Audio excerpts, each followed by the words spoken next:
Let's now start the public session on the Committee on Operations. At this point, we ask the Board Secretary to advise those present of the composition of the committee and any recusals. The Committee on Operations is composed of Chairman O'Toole, the committee chair, Vice Chairman Linford, the committee vice chair, and Commissioners Bagger, LaBarbera, and McCabe. All committee members are present. In addition to the committee members, Commissioners Eve, Pacino, and Rosado are also present today. Commissioner Pacino is recused on the matter before the board. Thank you, Jim. And then we turn to our World Trade Center Operations Interim Chair, Alan Reese, to present the proposed contract for statewide property management, which we have discussed fairly extensively in executive. Alan? Thank you, Chairman, and good afternoon, Commissioners. I'm here today to present an item to seek authorization to award a contract for the World Trade Center site-wide property management contract, which is expiring in June of this year. So a little history, please. Jim, the next slide, please. As an overview, the day-to-day management at the World Trade Center campus is performed by a property management firm that reports to the World Trade Center Department, and they handle all the janitorial, engineering, electrical, fire, life safety, vertical transportation for the public areas at the World Trade Center site. And Cushman & Wakefield is the current site-wide property management contractor that was selected by an RFP and awarded back in July of 2013 for 7 years. And we're nearing the expiration of the first extension term period. And when they began, the World Trade Center site was basically a construction site. None of the towers were open, the public areas were not open yet, and responsibilities have evolved over time. Next slide, please, Jim. The evolution of the contract. So the Memorial Museum opened in the spring of 2014, and Towers 1 and 4 opened at the end of 2014 and became occupied in 2015. And then the retail component and the transit hub opened in 2016. And that's been followed by the completion of numerous other projects at the site, such as the beautiful Liberty Park. Thus, the scope of work that the contractor has to do has evolved and grown over time, and now includes full service janitorial, engineering, vertical transportation, procurement, etc.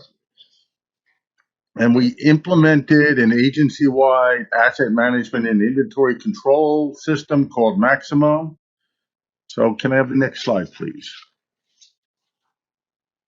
So last year we met with you and you challenged us to go out and solicit a new contract and get the best in contract, best practices. So we began that process.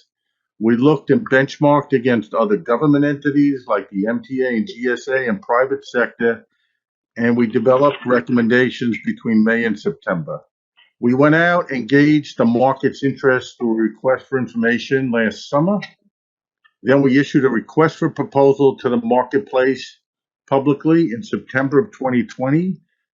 We got 4 responses back in November of this year, and we evaluated them on personnel, their management approach, etc. And the committee came to an evaluation and a recommendation to me in early March. Next slide, please. So the evaluation committee was comprised of a group of Port Authority professionals from various departments.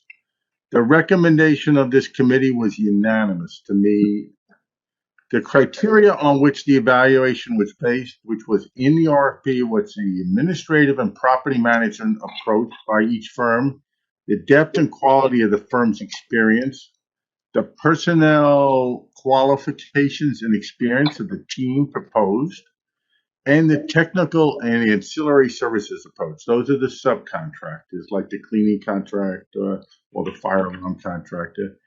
And then the cost was evaluated separately to determine the best overall value to the Port Authority. And I'm here today to recommend award of a contract to C.B. Richard Ellis Government Services, the highest rated proposer. Next slide, please. And the basic contract terms, Commissioners, it's a 7-year term with 3 one-year renewal options. There's an initial management fee of $850,000 a year, and we've included penalty provisions for subpar performance. So they don't live up to what they proposed, we can take a deduction. And the costs incurred by hiring subcontractors like a cleaning contractor are reimbursed on a pass-through basis. And of course, they're subject to verification by the Port Authority and our audit department. And the firm has made a commitment to meet the agency's goals of 30% minority and women-owned business enterprises and a 3% service-disabled veteran-owned business participation. So I'm here today to request that you award this contract, and I'm open to any questions you may have. Thank you. Thank you, Alan. Any commissioners have any comments or questions? May I have a motion from a committee member who's not recused to move this forward? So moved. We have a second? Second. Second. Okay, no objections. The motion's passed and we're moving on to the next agenda. That concludes today's meeting on the Committee on Operations.